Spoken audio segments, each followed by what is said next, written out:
interjointed whole that has connections on each other. And when one or two delinks, it becomes a problem.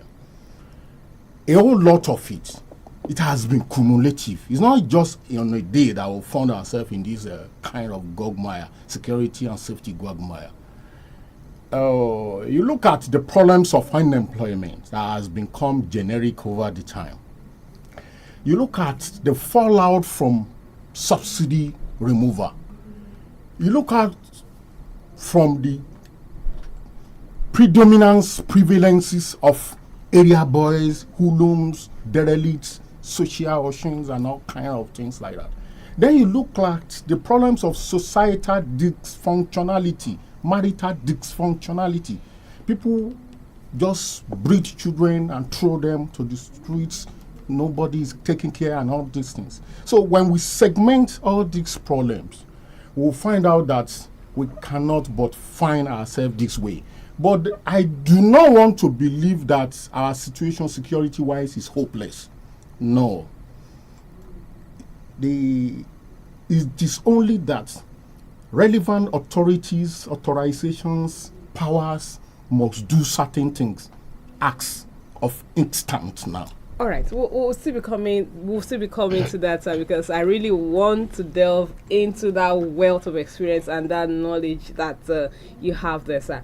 Okay, we saw it's a cheering news. I'm coming to you, Gubsola. Okay. It's a cheering news that the students and those from Ekiti, that's Apostolic school has been released and all of that. But something quite worries me, which so many people have been talking about in the past few weeks, and that's talking about this kidnapping endemic now turned into a business. In fact, only God knows where and how far it is going, or we know what Nigerians should be looking at for. But now we're seeing revelations.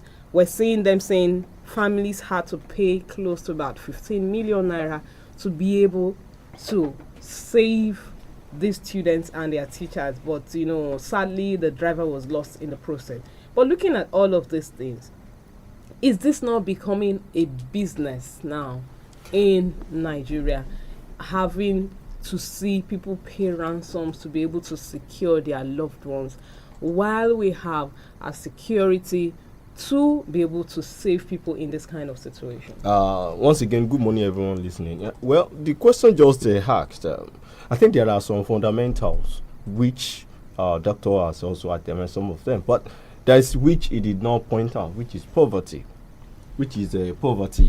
When you're unable to take care of what you need, obviously you will find yourself in this kind of a situation. Another one is quick rich syndrome. In this society we have found ourselves, people celebrate only the wealthy, irrespective of how such wealth is got, either through dishonesty or honesty. People don't care. So those are things. So like you mentioned, if this is not becoming a business, the way we are seeing it, because when it started on militancy. I'm taking you back to 1999, when we used to have Chief Olusegun Obasanjo as the president. And around that time, he was able to speak with them. That was obviously what led to building up that ministry. Because they reasoned together, they dialogued, and it was said that, okay, our environment is degraded, is polluted, and many of them complained. And some of those which they presented were pretty, sensible enough. Then from there, the mistake we are making is that if those people, because eventually it will spread out, and that's obviously what we are seeing. At that point, some people who were growing, they found out that some part of these people are the part of this country. Some of them are, getting the national cake, which is not spreading out. That was why some of them, they started growing, having, mix up and all of that. And that is obviously what we are seeing now. It's becoming a business. Not only that, there is a need for the government to start, monitoring some of these religious sects religious circle, because many pastors, the so-called pastors, the way they get money from members, they tell you, if you know God will answer you, bring this. And if you are in such a gathering, you are unable to come out, and you have been labeled that every time they call out money, you don't come out. We are humans. So these are things that are bringing all this to to become it is becoming a business, and that is why it calls for an urgent attention. And what do we need? We need employment. People should be employed. Let there be an enabling environment for people to thrive. At this point, I'm not sure people are even ready to work with the government anymore, because people now have understood the fact that working for yourself alone gives you better freedom rather than just being employed by the government. So if the government can enable an environment which will make this youth to thrive, that is only through which this said menace would be minimized. We are not saying it will totally stop, but it will reduce at least to a drastic extent. That is obviously what we are saying, because no one is even safe at the moment. All right. Okay. So, Doctor, let me come to you now. And that's still talking about this issue of insecurity that Nigeria is still battling with. Taking out the approach that is being used to be able to attack these insecurities, do you think we are really on the right path to achieving security in Nigeria? And if you would suggest, how best can we approach this insecurity, if not eradicating it totally, at least cutting it to the barest minimum? Frontally, thank you, madam, for the question. Frontally and foremost from me, I have some recommendations to give to the government of the Federation of Nigeria. Okay. And to the state governments. Okay. To the state governments across the board. Okay. And to individuals. So I will segment my advisements, my advisories, my recommendations on these three pedestals: the federal, the state, and the local, the individuals. Okay. One, as immediate effect now, we should activate the concept of consequences. That when we want to be justifist, want to justify, we say there is no employment, there is no this and no, those are justification. No, you can never justify crimes and criminality. What about those millions of Nigerians who are not taking to crimes? Are they not feeling the pangs and pains of the economy? No. The federal system, the states, the relevant authorities and authorizations should move out very quickly and enable and activate the concept of consequences. And what do I mean by concept of consequences? You pay dearly for all crimes you've committed. And secondly, the concept of death penalty must be immediately activated. Okay. Because it is not just homicide that kidnapping is, it is even beyond culpable homicide. It's a violence crime. And whoever is found on it should be given summary death sentence. And we should begin to look at the direction of having special courts to try such crimes. Just like we have with the electoral system. All electoral issues are conclusively concluded within framework time. So 6 months max, a year maximum, you get them sentenced. We cannot, this is not the time to say, oh no, death penalty, capital punishment, we cannot do, it is no. Without such, let me get it repeated, without such, we'll get nowhere. Crime psychologists, crime sociologists, crime physiologists will opine that criminals don't want to die, but they want to deprive others of their life and enjoying the loot. So by the time they know that there will be consequences, cold one, stern one, they will think otherwise. That the state, and what I mean by state there is the government of the Federation of Nigeria, will take their life from them. They will know and think twice. That's one. Second, please. Then, as of immediate now, The government at all tiers, you introduce massive agricultural system. The hunger is palpable. Consequence of several variations, removal in subsidy and all that. We should have system that will now drive everybody to farm. Now, in that, government, state government, federal government will make it mandatory that whoever has an issue, you want to collect your birth certificate, you want to get your ward admitted into schools, you want to do whatever governmental business you want to do, you must show evidence of being a farmer.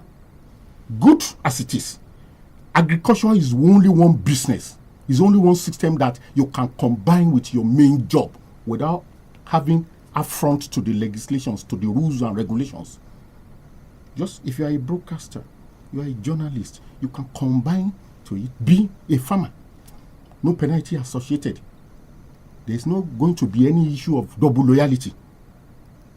So, when we move from there, we also do a lot of communal things.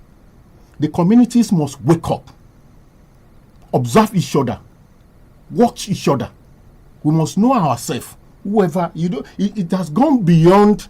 Say, okay, I live in this area and it doesn't matter. I go to my work in the morning, I come back in the evening, and that was no, a whole lot. In fact, there are some things that I segmented here under the community duties that I will later read out. Yeah. Just there are individual things. Yes, we'll still come to that, sir. Thank you, because I know that's why it's really interested me to have you, Doctor, on the program, because I know that there's so much for you to dish out for us on the program today. So, listeners, you're still listening to National Discourse this morning on Prince 89.7 FM, and you can also watch us on our social media handles. We're on Facebook, Instagram, Radio Garden, TikTok, X, and YouTube. All you have to do is just click on Prince 89.7 FM Ibadan this beautiful Monday morning. And you can also download the application on Google Play Store at Prince 89.7 FM Ibadan. And you can also listen to us via our website at www.princefm897.com.ng. All right, let me come to you, Ogubusola. Okay. We have been seeing lately, we'll see the Inspector General of Police calling meeting, emergency meeting, tactical squads, and all of that. I'm just recently, even yesterday, we're seeing that even the Southwest news filtering in that the Southwest governors are also looking towards, having to strengthen security in this part of the country, which we also saw the special advisor to the governor, or your state governor, on security matters, on media, having to say, yes, the governor is doing this and doing that in terms of security. Do you see, because I keep asking that question, do you see us having that security per state level? Because many people have been calling for it in several quarters and all of that. Do you see us as a nation getting to that point where we would have our state police, local government, security outfits, and all of that to be able to, because some have preferred that this is, in a way, would help us overcome the security challenges. Do you see us getting to that point? Oh, good. Well, the moment we are actually, this is federalism, and it is expected that power is easily concentrated at the center. But we are not practicing the same federalism as other countries, such as the United States of America. If you get there, they have 5 levels of security, which is operating over there. But yeah, it is only one. Remember 2019, when we started feeling much of banditry, insecurity, and all of that. That was what led to coming together of the Southwestern governors. Yes, led by late former Governor Rotimi Akeredolu, may his soul rest in perfect peace. The man led that, and they felt, okay, there should be a regional policing. And that was what birthed the now Amotekun. Now, let me inform you, last week at the Oyo State House of Assembly, because they feel it is now needful of the Amotekun to carry, sophisticated weapons. And they are now beginning to look in direction of making Amotekun. At least there will be a law that will guide that, so that they too can have, sophisticated weapons. No, don't forget, one of the reasons which led to establishment of Amotekun is to, protect our boundaries, forests. Unfortunately, you look at, that plan is not well instituted, because you still see Amotekun within the city.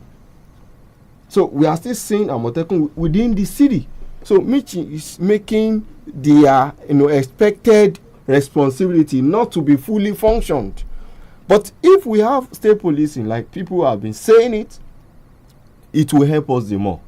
It will draw security closer to the people, especially at the grassroots. From there, once we are able to have state policing, it will also eventuate community policing. Already we have almost every community has night watch. So they will be working collaboratively. Then there is this which we need, which is restructuring. And that is why it is needful of the lawmakers at this point to come together. 2022, there was an sixth alteration which was sent to all houses of assembly. It got here also at the House of Assembly. Unfortunately, they did not vote, because that time they were told to vote. Unfortunately, they didn't vote local government autonomy. Yes, but they voted power, so that the state also can start distributing power. And I want to tell you, your state government is working seriously on that. I remember about 4 months ago or 6 months ago, we went to a sugarcane plant at Shaki. We saw what the government is doing. If that law is not there, there is no how the state can also think of, okay, bring it. So all of this lies within restructuring. Once there is restructuring, every other thing will be coming up. Then also, we want to make a call to our state lawmakers and also federal lawmakers, because I want to inform you, in the next 2 weeks, there will be another alteration which will be sent to them, which I know the state policing, which was once in the content, will still come back. Last week, Southwestern speakers, they visited governor's office here and they spoke to us. We asked them why they came. One of those things which they hit the head on the nail on the head was state policing, that they are working towards having state so all of this which we are talking about, there is a need for restructuring. Once there is restructuring, then state policing will come to being, not ruling out that the lawmakers must come together, because it is through this, if you don't follow the due process, this will not come to being. All right, we still have the Chief Executive Officer, Secureness Advisors Nigeria, here with us in the studio. That's Dr. Opeyemi Bufam. Sir, I want to ask you this question. It's still related to what I asked Ogunbusola earlier on, and that's regards, do you agree with the fact that, or do you buy the idea that we should have the state police and the local security on one hand being empowered by law to be able to also carry arms, to be able to tackle insecurity? That is one on one side. Then the second one is, I saw recently the former Minister of Digital Economy, that's Pantami, he raised an alarm saying that Nigeria at this point should be using the mobile phone numbers and the NIN to be able to track.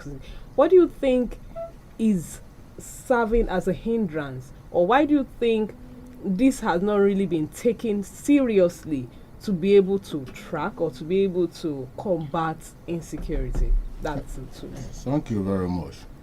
To me, the problem with Nigeria as regards to safety, to security, is not basically or essentially about creation of differential security units.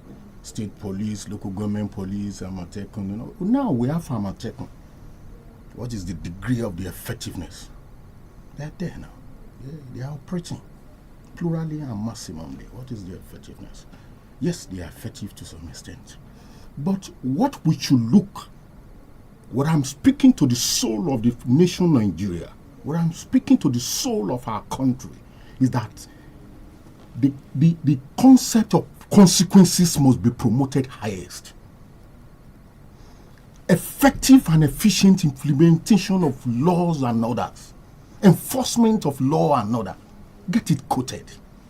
In fact, a state is live on a tripod of three: effectiveness of law, supremacy of law at the top high, welfare of the citizens, then at the lowest are development. So if we do not get to the level where we take effective and efficient enforcement of our laws, look, if effective and efficient enforcement is introduced today, we begin to see drastic low down, banditry, whatever. No individual is greater than the state anywhere in the world. For instance, when you taxi or you travel or you airlift to United Kingdom as a stand today, right from the airport, you begin to get yourself comport, begin to behave yourself.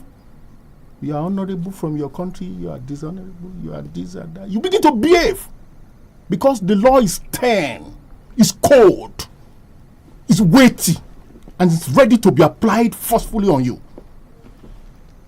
So, if we are not applying, if the law is jejune, if it's perai, if it's weak, what do you talk? I watched a video where a police officer arrested a kidnapper. I think he was being taken to the courts or whatever, transited. And the kidnapper was saying, he's in our country, he's Nigerian, I'll still get back now. You can see such kinds of bizarre. So our law is essentially weak and only said to be made stronger when there is an involvement, when there is a vested interest. Particularly this time, the law must be strongest and apply to criminalities. If, let's say, between now, next 1 or 3 months, 3 or 4 people are sentenced to death and hanged, a whole drastic lowdown will be observed. But if you have 1 million Amatekun, one in the local government, one in the sub-local government, one at the mid-air or whatever, and it's weak, so no. The law must be effective, at least against crime, criminality, and criminalization. All right, sir. I know you get to answer the question on the NIN and the former minister, that's Pantami. Yes, sir. Let's before we do theoretical. That, let me quickly open up the phone lines for some of our people that would love to be a part of the conversation this morning. The program is a national discourse this morning on Prince 89.7 FM.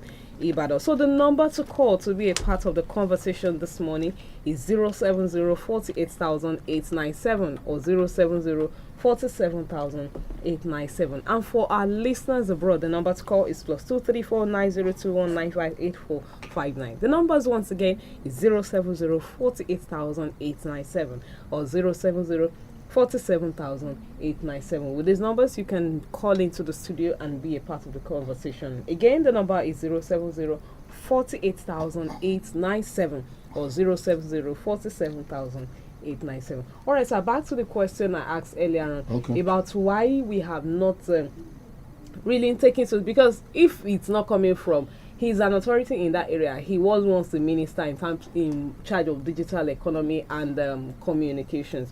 So if he's raising such an alarm that why our security forces not making use of the NIN, the BVNs, and mobile numbers to be able to trace some of these hideouts or some of the places where these evils are perpetrated, then he raised such a question. For him to have raised such a question, which means there is so much attached to it. Do you believe that that is something that is very important for us now to be able to, attack insecurity? And what may likely be the hindrances to, the security outfits using this medium to be able to trace this either bandits or terrorists or kidnappers, so to say? To me, that is rather too theoretical than operational. And why do I say so? Okay. You see, there may be certain things, he is not in-depth security personage. Kidnappers, because of the liberty they have gone, not just criminal elements, because of liberty they've got to enjoy in our polity recently, manipulate their route analysis, their vicinity analysis, And then I don't want to speak so much on this. I don't want to speak because they involve technicalities. So what I mean by that is that one is in Alarere here. The hostage is being kept in Alarere here. The person who's negotiating, who's calling, is at Sango. He uses another platform to call the leaders, the ring conspirators here. So when you are tracking, you are just tracking that Sango. But when they cannot, in the history, in the known history and the unknown history of the world, like I maintained, nobody has been able to surpass the power and prowess of the state. Nobody.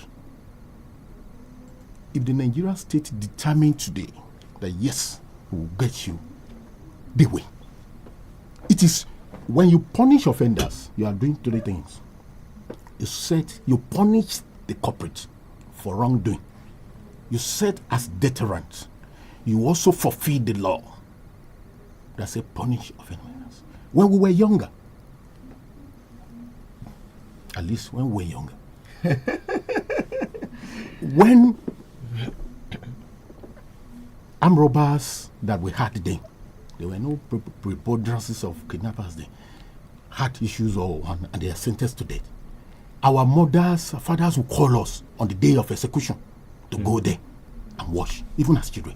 And when they are being executed, although we will not be there when they are being gone to, it's okay. See, these people are tied to stake. They robbed, they perpetuated crimes. Please, when you grew up in life, never do so. Just work on our psychology on us and refrain from there. And there's this concept of WWW, wet without work. A child, 12, 15, 16 years old, want to ride a Bentley. So all these things is because the law is being seen as weak. And until we work, we set some people as scapegoats, supposedly. Because scapegoatism is not just the word, but at least set the rules. That's what it was. All right. The number to call is 070480897 or 070477897. The numbers once again is 070480897 or 070477897. With these numbers, you can be a part of the conversation this morning. All right, Doctor, I'm still coming back to you. This time, we know that there's still need for individuals to be able to ensure their own personal security, whether despite the fact that we have the state there to protect us and our properties. As individuals, what should we be doing at this time to protect ourselves, protect our relatives or families from being endangered in this situations or being victims of probably the terrorists, bandits, kidnappers, and what have you? Thank you for being security intelligent. One, our people should know, like I segmented the layers of safety and security, the governmental duties, the communal duties, and the individual duties. And anywhere in the world, these layers rule. Now, we should also know that as individuals world over, we must provide at least 60% of our safety and security needs. You know why?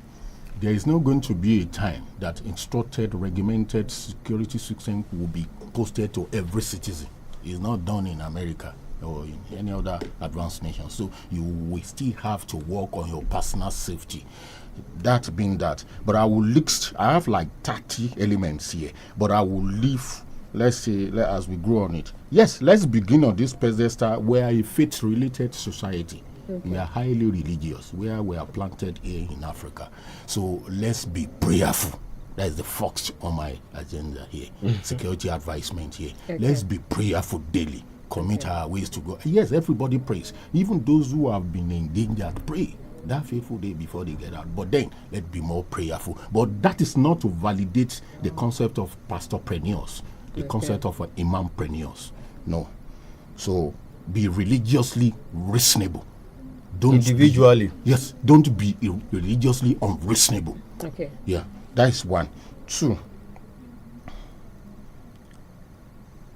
a stranger is a danger. Okay. Always treat your strangers as danger foremost. That is two.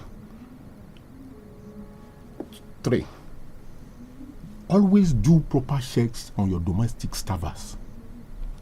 Yes, domestic servers is seen as death within many of the times, because some of the times they give information to these criminals. Yes, okay, I live with my oga. This is okay. These are his routes.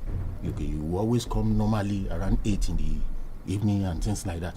So make sure you use proper organizational structures to vet, to scrutinize, even if at all you want to take domestic servers. Okay. Yeah, yes.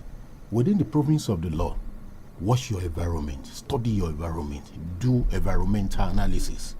And we advise, if you are a Bodija humanity, if you are Oluyole, highbrow area, you are Lekki humanity, go there and live.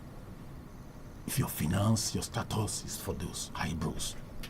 Don't be highbrow humanity and go and live in some run-down area.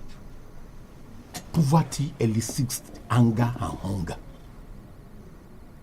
If you are a billionaire, you go to some rundown, I don't want to mention, and you go say, yeah, you be mansion. I mean squalor. You are endangering your life. So study your humanity, study your being, and see where you belong to, and move to where you belong to. Okay. Yes, don't discuss issues of money publicly these days. This is not the time to begin to discuss monetary issues public. Some people are so lousy. I was calling on the post. I'm in a war road now. I'm saying, yes, I have just gotten the alert of the 10 million. Have you gotten? Yes, I've gotten it. Yeah, it's 10 million. Okay. The next person has not had his breakfast. He doesn't know where the dinner or lunch will come from. You go after you. So, know your neighbor. It's not only in bank that you will say KIV, KIY, know your customer, KIC. It's also KIY, know your neighbors, wherever you live. Know those neighbors that are of workability, not those ones that are of illogics. Those you can, as friend, be close to them. Those, you know, you are the yes, you have to monitor this. All right, so doctor, let's quickly take this call. Hello, good morning. Hello, good morning. Hello, good morning. Morning. Good morning. You're listening to National Discuss on Prince 89.7 FM. Is that Prince FM? Yes, this is Prince FM. Okay. All right. Okay. And okay. Okay, doctor, please go ahead. Okay. Another point is keep emergency numbers of head or off hand. You may have, and we also advise that even if it is 50 naira or 100 naira credit, always keep it as maximum base on your phone, so that you can have at least all time, keep your phone recharged so that you can call. In time of emergencies. In time of emergency. Some will say, oh, I have no credit. I will have. Keep a base of like 50 naira or 100 naira that can be used to flash in the cases of emergency. Okay. You are aware of your environment. We have mentioned that. Always keep your phone handy. Yes.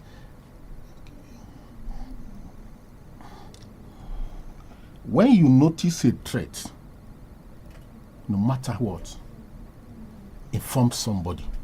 It may be a friend, it may be law enforcement officer, it may be whatever, but just inform. Discuss it. Call.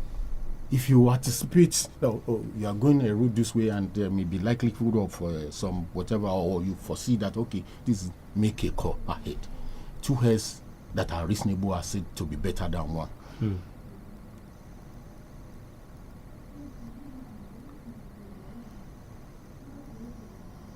Always allow someone to know at all times where you are. I told the person who live with me here in Ibadan, because my family, my wife is not here, so that's I'm passing to Prince FM at Iwo Road. And if you are moving back, why not call so that people can measure and know where you are. Even if you are living, you are going to some rough places, give projection.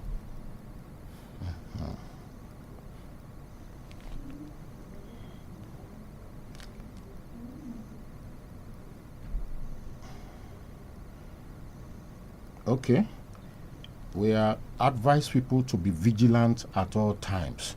That eternal vigilance is the price of liberty. You see, when you are walking, we under vigilance en route or deroute, we advise people you don't walk from here now to the bus stop without looking at least 360 degree. Here to bus stop, Abby. No. You will have made at least 1 or 2 360 degree will enable you to know has someone been following me, has someone by my rights or whatever, you know. But some people will just be going just like that. No, it is not security wise.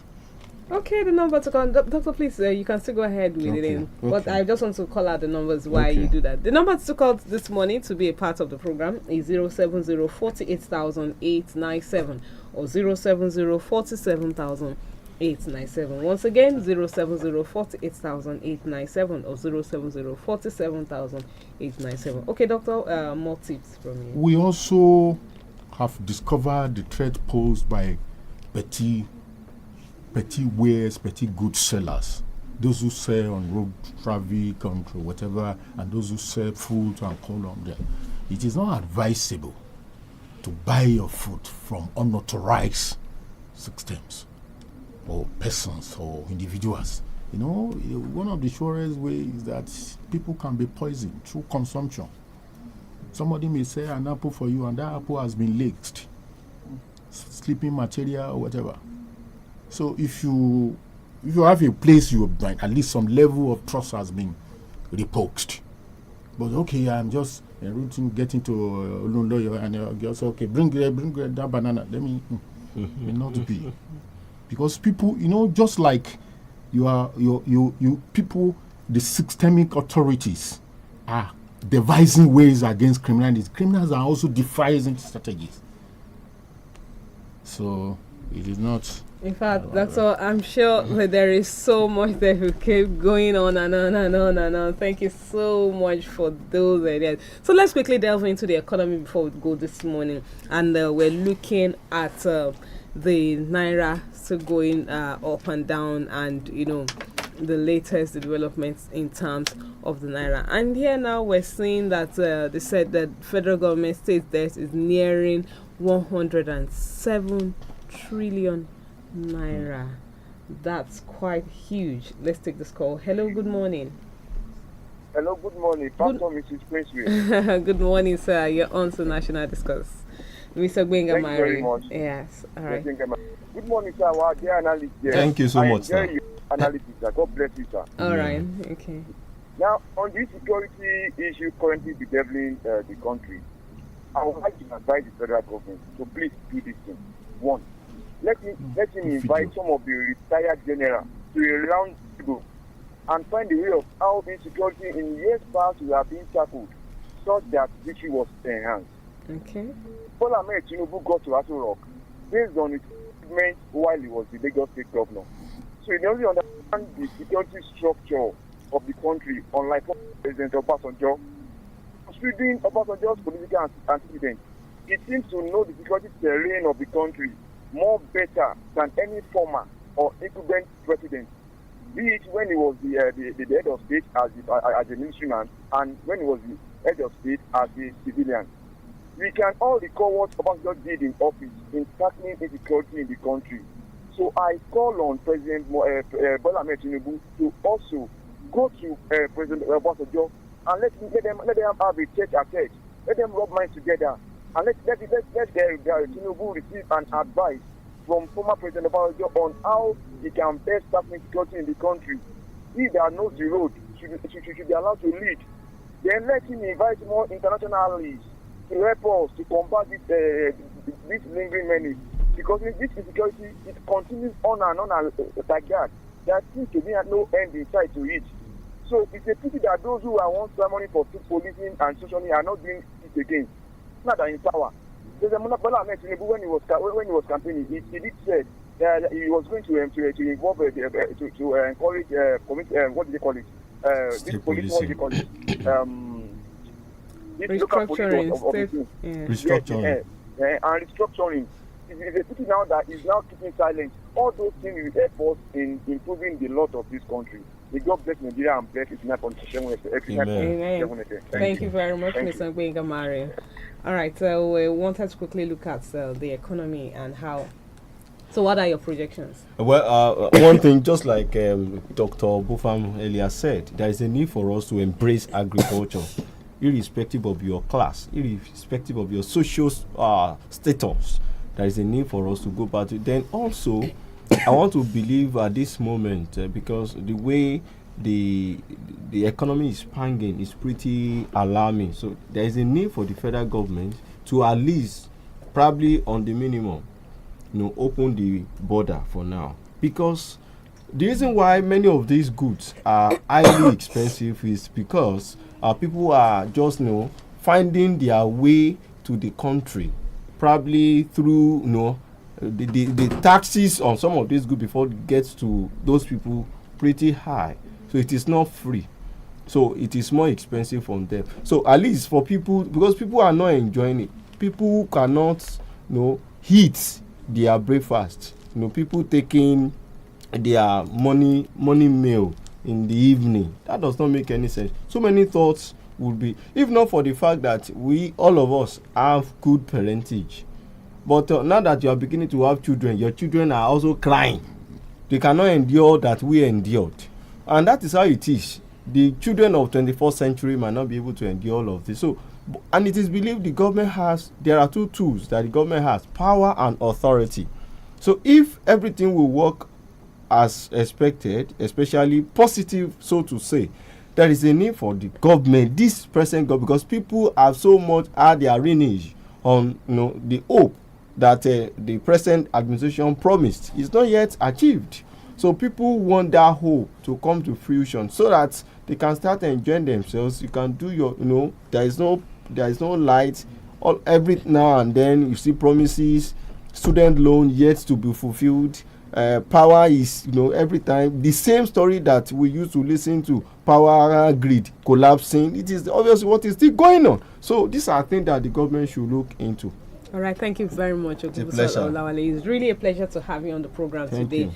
It's in fact, I wish we had more time to be able to, delve more into the issues, but I'm afraid we have to just get out of the studios this morning because this much time can permit us to do on the program today. And then I want to say a very big thank you to you, Dr. Oasis Olutope Opeyemi Bofam, the Chief Executive Officer at Secureness Advisories Nigeria. Thank you so much, sir, for being a part of the program today. May God bless you. All right, listeners, that's how much we can take on National Discourse for today. I worked alongside with Paul B. Sam and Tosin and my very beautiful Doyin Sola on the system here. Thank you so much for being a part of the program. I'll be back on Thursday with another interesting package of National Discourse. Till then, let's keep believing and praying for our dear nation. My name is Princewill Ogu Adome, and I'm wishing you